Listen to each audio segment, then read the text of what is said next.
Hello everyone, my name is Shayna and today I'm going to make a video about the appendicular skeletal system.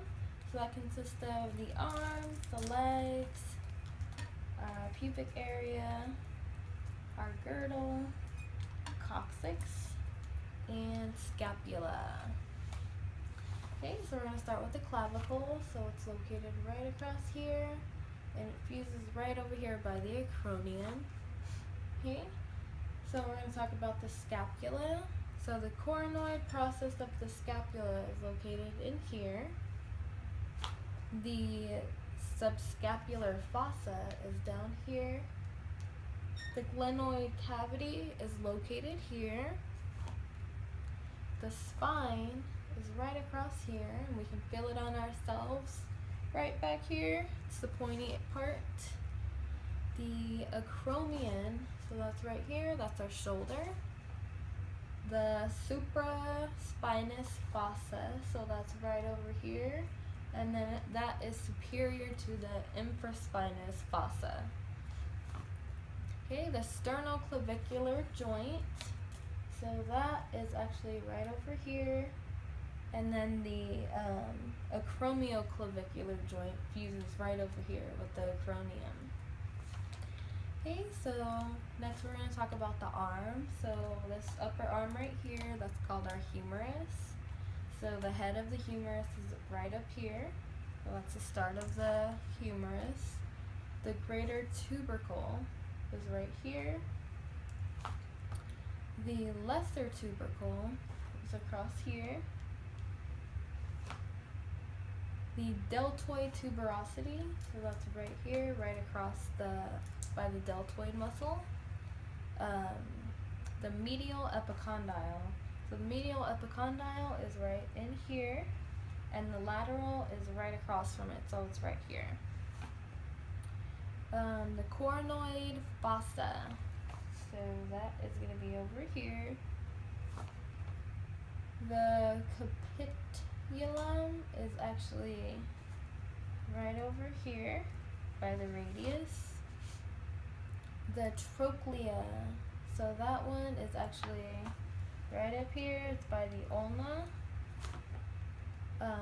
The olecranon fossa, so that's back here. That kind of fuses with the olecranon. Next, we're going to talk about the forearm. So here we are, we have the radius, which lines up with the thumb, which is the first digit, and the ulna, that lines up with our fifth digit, the pinky. Okay, so the olecranon, as we mentioned, is right back here. That's the elbow. And let's see what's next.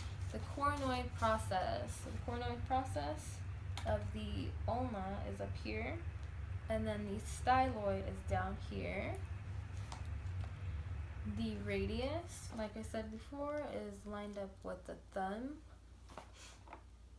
The head of the radius starts right up here. And the radial tuberosity is going to be up here. It's going to be that little bump right there. Barely see it, so it's right there. Then we have the styloid process down here by close to our thumb. Next, we're going to talk about the carpus, so I'll try to bring this a little bit closer. Okay, so the carpus is our wrist, so it's located here, has many bones in there. We're going to start with the proximal row. So the proximal row has the scaphoid, lunate, triquilium, and pisiform. And then we have the distal row here, which has the trapezium, trapezoid, capitate, and the hamate. Okay, which bones form together to make the wrist joint? Which here would be the radius and the ulna, and what makes the pollex is it fuses right together with the radius.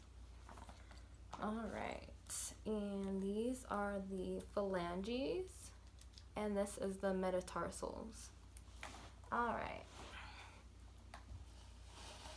So next we're going to talk about the pelvic girdle. So this right here, all of this consists of the pelvic girdle. The coxal bone is right down here, as I mentioned before. The acetabulum is right here. So it's that little crease right there, and that's where the femur fits in. Okay, the pubic symphysis is right here. The obturator foramen, so that's in here. The iliac crest is located right around here.